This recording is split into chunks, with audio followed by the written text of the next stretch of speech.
My name's Mike Housden, and I'm the Director of DevOps at PBS Digital. I spend my days writing automation tools and working with the team managing servers for PBS.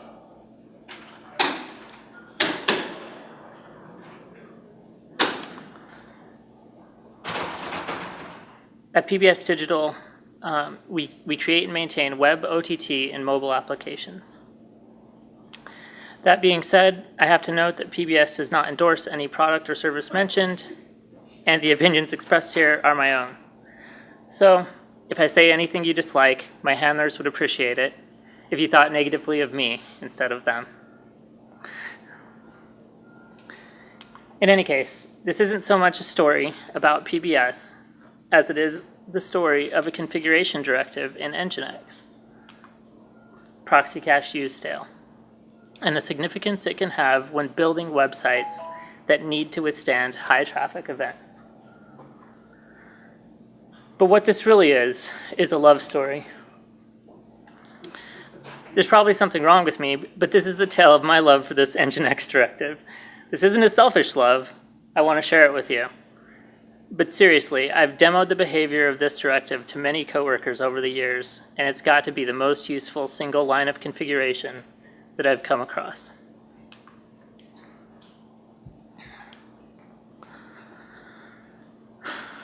To explain the value of the directive, let me discuss a bit what I mean when I say thundering herd.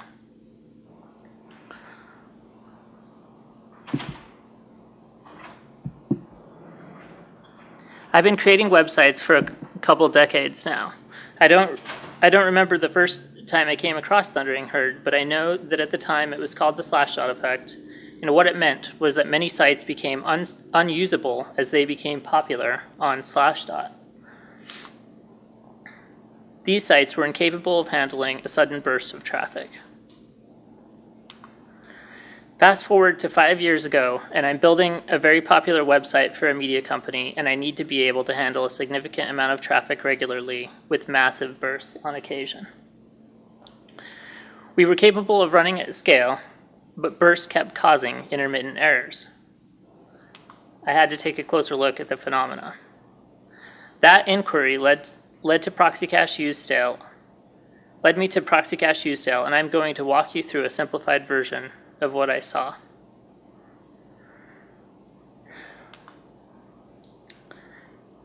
Later in the talk, I'll give a demo, but for the purposes of explaining this directive, we'll just use a single page site running off the Python built-in CGI HTTP server and another server running NGINX. The Python built-in CGI server isn't very sophisticated at all, and it deliberately executes all requests synchronously. I chose it because it's less capable than almost anything you'll be working with in production. The Python code I'll be running on the CGI server is very minimalistic. All it does is compute the current time and display it. I'll now talk through a few different configurations and their implications. First, here's what it looks like with no cache at all. 50 requests come in from users, 50 requests make it to the app server. Let's say responses are coming in about 250 milliseconds. This situation doesn't scale. The Python built-in HTTP server is going to max out at around 80 requests per second, which is actually better than I thought it was going to do. Now let's add a 10-second cache. In NGINX, we do that by defining a cache and using the Proxy Cache valid directive. As you can see, the situation has drastically improved. We can now handle way more requests, and we have fewer requests going to the application server. The reason 10 requests are making it to the application server is because they're coming in concurrently-ish. I'll get to that later. And the cache hasn't had time to populate. Every 10 seconds, or however many seconds you set the cache to, this little burst of traffic will come through, and as the concurrent load increases, you have to watch out for this burst.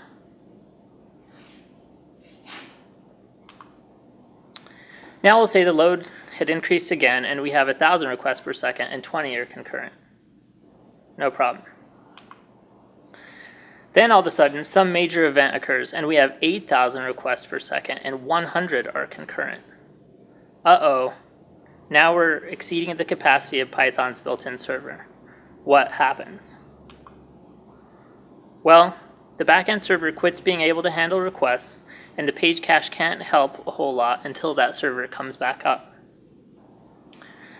We could solve the concurrent problem by adding more app servers, assuming that you're running app servers that are running the Python built-in CGI HTTP server. Anyways, we could solve it that way, but we want to try to solve it without adding more app servers.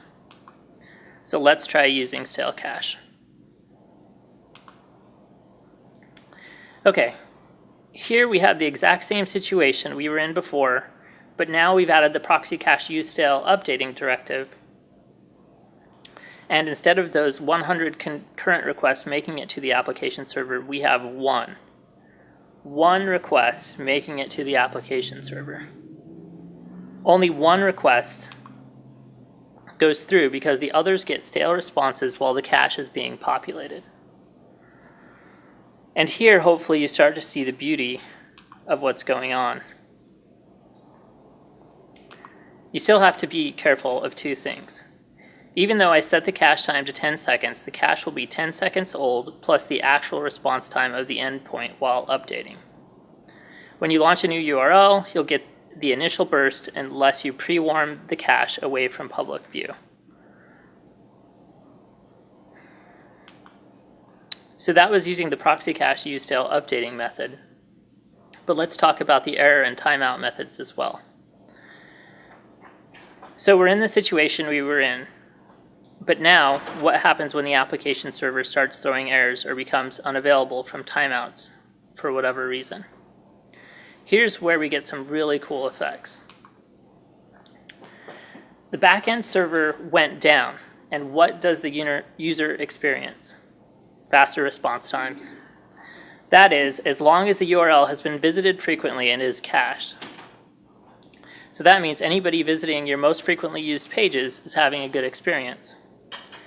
Users might be seeing errors, but only on less frequently used pages that either never made it into cache or are no longer in cache. A couple things to be aware of here too, though. One, turning this on obfuscates errors, so it's critical your application server is reporting errors and you're paying attention to them. So something like Sentry or New Relic or whatever is good there. You can live a long time off a broken app server and stale cache, and if you don't have proper monitoring in place, you may never know it. Like I said, some pages may not have made it into the cache. Make sure your cache is large enough and run a crawler that hits all endpoints if you want to ensure the stale cache has full coverage.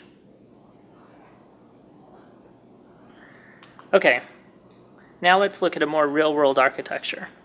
Here we have a CDN in front of NGINX, which is in front of a group of application servers running a LAMP stack. Probably still Python, maybe Django. Gods forbid that it be running PHP. The number of edge nodes is likely dependent on your CDN. In the case of CloudFront, it's at minimum 18 nodes. A vanilla CDN is going to act as a page cache that does not use stale cache. So there's an advantage to having NGINX between the CDN and your application servers. It takes out those bursts. But a warning, depending on where and how you're setting cache control headers, you may be inadvertently doubling up on potential cache time. Now that we're talking about a real example, let's take a stab at segregating URL paths based on cacheability. Here we have a blog site with the main homepage set to a 1-minute cache. Each blog post is set to 30 minutes, and large static assets are set to 1 year. Note, version everything with far future expiry via URL pattern so you don't have to purge the cache when you do a deploy. But for some reason, lots of people don't do that, even though it seems pretty well documented at this point. Finally, we have an AJAX endpoint that needs to have no cache. It's best if you can make such endpoints optional, that they can fail gracefully during high traffic events, especially if those features aren't usually what a user comes to your website for. Finally, remember that even a very short cache is significantly more desirable than an uncacheable endpoint, especially with once you're using stale cache. So you've seen that you can reduce the number of requests drastically if you had groups and groups of servers. It makes an even bigger impact, but just having a 1 second cache can give you stale failover, whereas 0 is going to give you 0. So what does this all mean? It means you should use stale cache. It means you should segregate your URL paths based on cacheability. It means you have a new way to avoid premature optimization.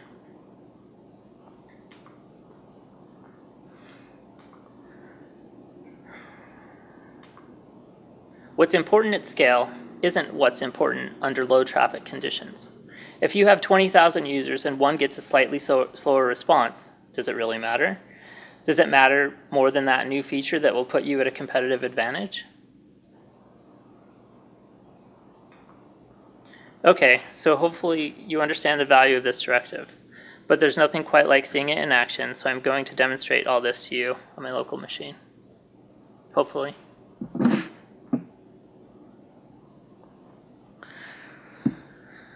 Now I can talk like a normal person again.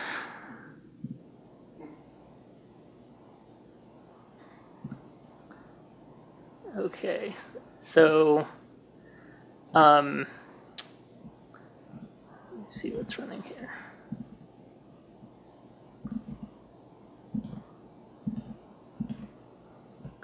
Okay, so over here I'm just going to start up the Python built-in HTTP server.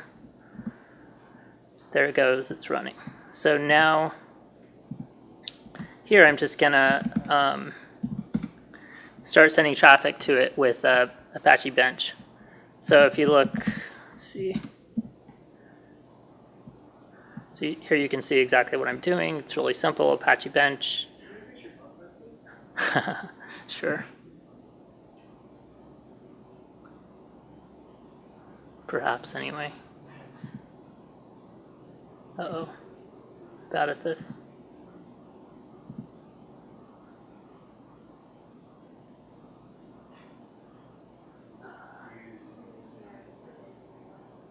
There was what? Oh, that'll work. Perfect. Is that big enough?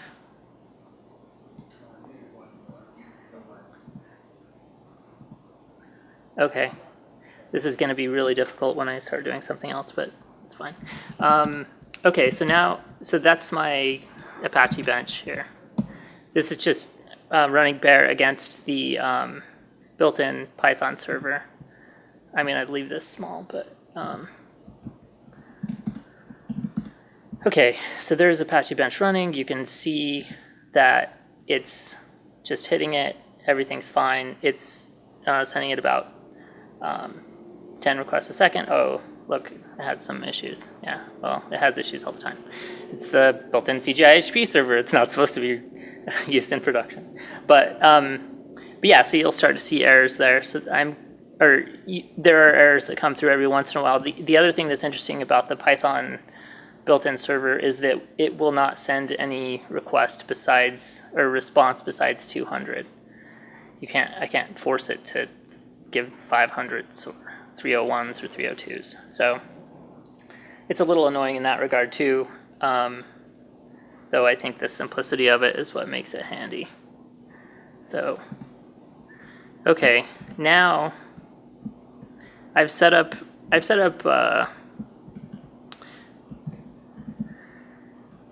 3 Docker containers. So one of them's running the error, like a stale proxy. One of them's running the stale proxy with error and timeout. And the other one's just a normal cache. So the first one I'll run is just so I've still got the Python server running there in the background. You can see it. first I'll just run straightforward cache.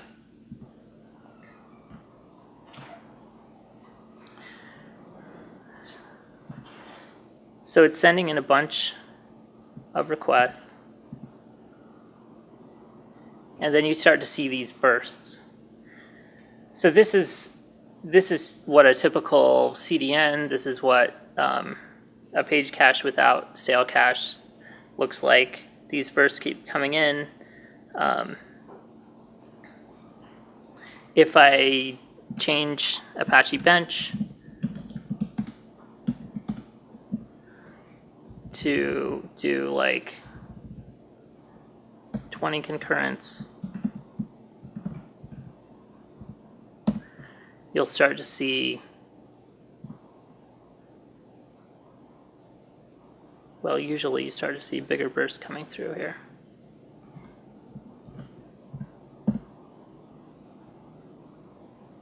There we go.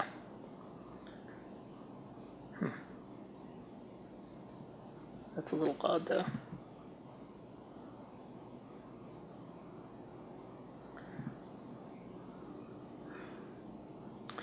What I usually see is like burst after burst after burst. And the more concurrence that you put in, the more, the bigger that burst is gonna be. So then if you do the same thing with the updating directive,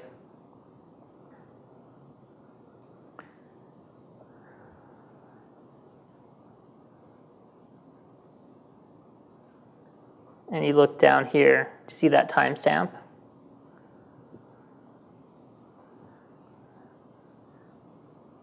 So that should, there you go. So it should just be a 10-second cache, but sometimes it's taking more than 10 seconds. But you can just see that one request going to the backend server. Meanwhile, we're sending this 1,000 requests every time you see that flip. So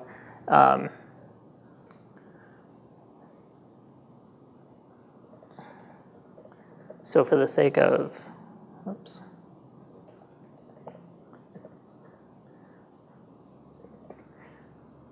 So let's see what, this is the Docker log, but this is basically NGINX. So this is what NGINX is doing meanwhile, just kind of serving and serving and serving and serving all those things. And it's 200, you can see the 200 response right there in the middle of that line of 200s. That's all the 200 responses that NGINX is serving.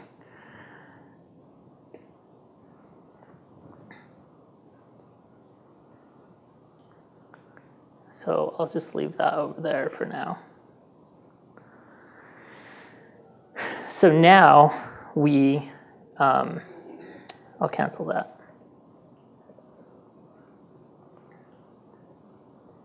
I'm going to kill this too because just that server starts behaving erratically if I don't kill it and restart it. Okay, so now, by the way, I guess I should show you what is happening. Like this is all the Python server is doing. So you can see that. It's just telling you what time it is. Okay, now so now we'll send the proxy cache use stale error timeout. So really, what's important in this demo is actually going to be the timeout directive. But if the application server was capable of sending 500s, I would also have it send 500s and show you what happens there. But so here we can see, okay, so all these requests are coming in. This is still over here tailing the NGINX logs, and it's just sending tons and tons of requests through. But the cool thing is, and let's see, so these are all still 200s, but then now I can just, okay, now that server's gone. And still, ooh, fail. Oh no, it's still doing a lot of 200s, but for some reason it's got some failed responses. Maybe there's something else running.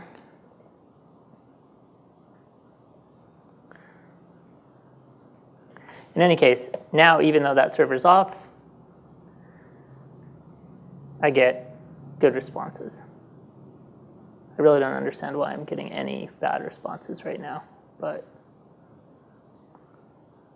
I don't know. In general, that's just 200s all the way down.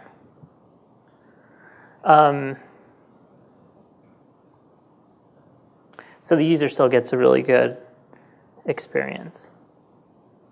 Or if you're doing like database migration, or if you're doing anything like that, like stale cache can just run your site and everything's fine. Obviously, you want to do a lot better testing than what I'm doing here, but this is the basic idea. It's the basic phenomena. Okay, so let me go back to my, so I think you guys probably get the idea at this point. So this is why I've found this directive to be so valuable, is just there. Bring back my slides.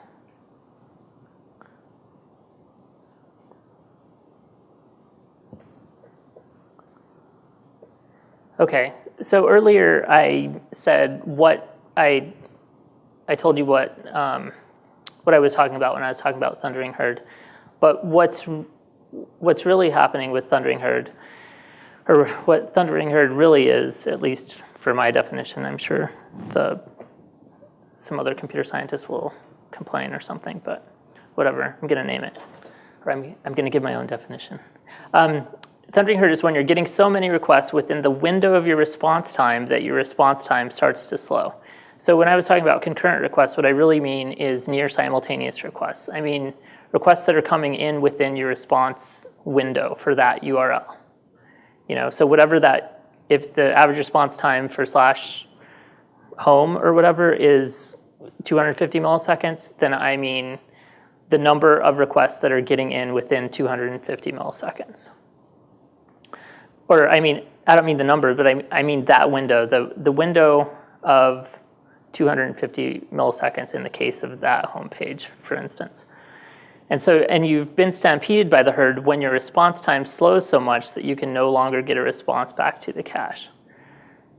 So like one request comes in, and while it's processing that request, a second request comes in, and that first request is getting a little bit slower to respond, right? So if you get a big enough burst, you've gotten so many that first response will never complete. It goes to like an infinite state. And so the only way to deal with that particular phenomena is if it's big enough, and I've seen this in the real world, unfortunately, is to use stale cache like this. Or some other, you can use stale while revalidate. I'll talk about that in a little bit, but with NGINX, I've been able to use this stale cache in a lot of high traffic environments. A bunch of major media websites, a lot with Downton. So let me just talk through a couple use cases where I think this is really valuable. Or a couple examples, and then some PBS, definitely some PBS examples. So suppose you're like a small business and a small media company or something, or you're just, you're creating marketing websites, you're creating WordPress websites, you're creating one of these, one of many CMS's websites. So you're a small startup with 2 developers. You can keep spending your time working on new features instead of optimizing queries. Assuming that you're kind of running at scale. If you're not running at scale at all, then your users are going to see slow stuff all the time if you don't optimize every endpoint. But actually, once you start running at scale, your slow endpoints are way less important, like way, way less important. because you can just cache them. And so it isn't so much a matter of what the response time is as how stale that content can get. And if you design your site based on cacheability from the ground up, you can keep running with minimal resources so that your costs stay low.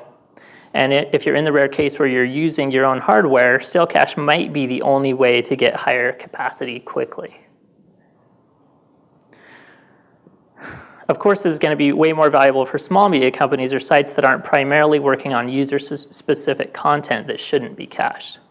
But even in those contexts, this can alleviate concerns about a marketing website or anything else related that might need to deal with a lot of traffic.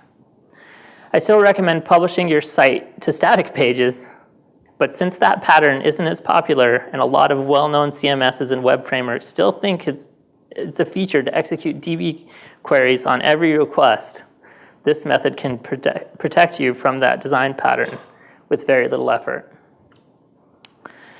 Okay, let's talk about PBS again for a minute. During the Downton season, our traffic would increase about 5-fold depending on the service. Because we usually use this feature, we had to scale up far less than we would otherwise, and we were able to retain traffic from spikes that we had lost during previous seasons before we used NGINX. Just incidentally, like, whenever I've seen people not capturing traffic, if you're looking at Google Analytics, you'll see this. So you'll see like a plateau or like an even curve like that. That means that you're not capturing traffic. You're only always capturing all the traffic if you're seeing this.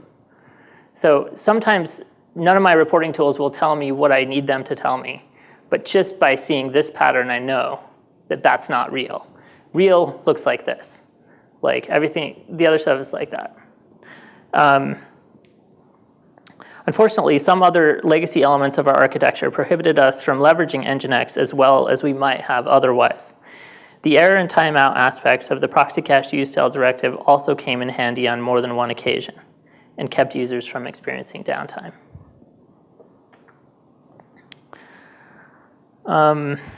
We manage so many different sites and API services at PBS that reducing the amount of traffic to our application servers implies real cost savings. And this would be true for any kind of medium to large size company. Once you're getting, you've got 15 different services, like 5 APIs and 3 major websites and all this other stuff that's like working on your mobile applications or whatever. Like when you do this kind of stuff, it implies big cost savings because the number of backend servers is drastically increased.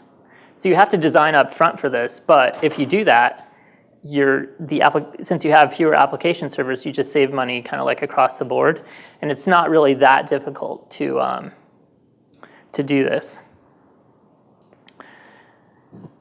Anyways, another thing is at PBS we don't own all the code we run. So if this happens to be your case too, when someone hands us a site they built for a producer or a station, we often have no control of the underlying software stack in use or the quality of the code. So like for my internal APIs, like stuff that PBS in-house is building, I'm going to say, don't give me any responses that are less than, or that are more than 200 milliseconds. Like don't build your service like that. And if they build me some bad service, I'll be like, go back and fix your shit, stuff. Sorry. In any case, since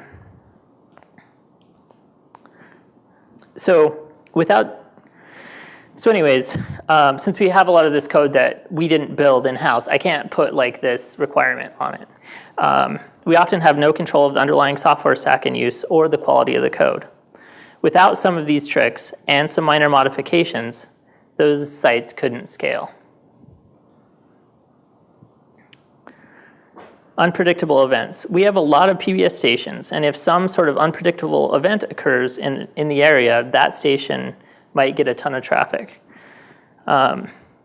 This happens a lot with shootings, because in America, sometimes the only place that people are getting their news is like a small PBS station, right? And that's the only one that has like the story about that incident that happened in that place. And so then all of a sudden there's this tiny station that never gets any traffic, just getting hammered and hammered. And so how do you deal with that? And I mean, sometimes I'm there to help and sometimes I'm not, because that's kind of how the relationship is.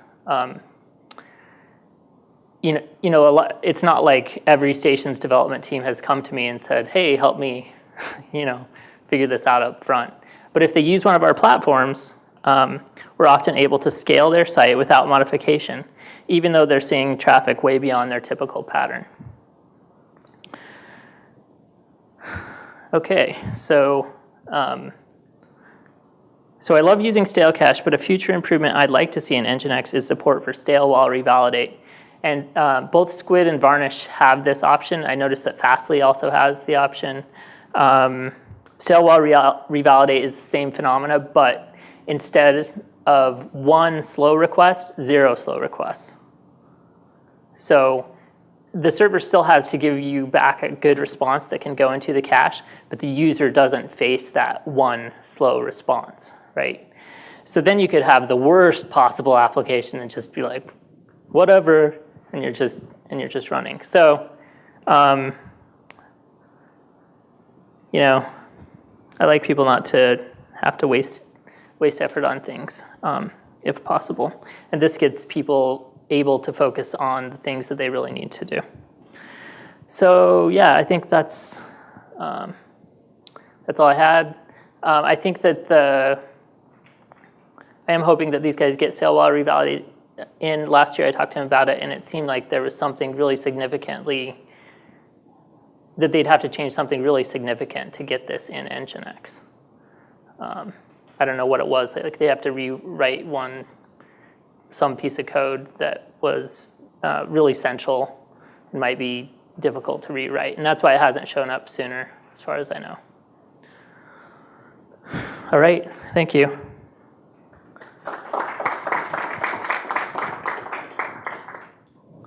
That dragon my cousin made, he passed away this year, so. So questions? Questions, anyone? Do you, at PBS, you guys get any value out of using proxy cache locking? So you've only got one request hitting an upstream node and everything else serving, instead of when the cache invalidates and everything has to go back to the backend node? Or do you guys use that at all, or are you not finding any value in it? Well, it isn't that we don't find value in it. It's that we haven't been using it, but it's mostly because that's not our main limitation. So we've just been focusing on the things, like what's the most important thing, and then just going down. So yeah, I'm aware of some of those things, but I haven't implemented a lot of them just because they aren't our bottleneck. Like we actually have a lot of Apache running around, and that's what all the effort is being placed on, is removing all that Apache. And a lot of it has to do with SSIs. So, which, I mean, NGINX kind of does SSIs, but like the execution model is so different, it can't do SSIs in the same way, yada, yada, yada. But that's my bottleneck right now. Other questions? No? All right. Thanks, everyone.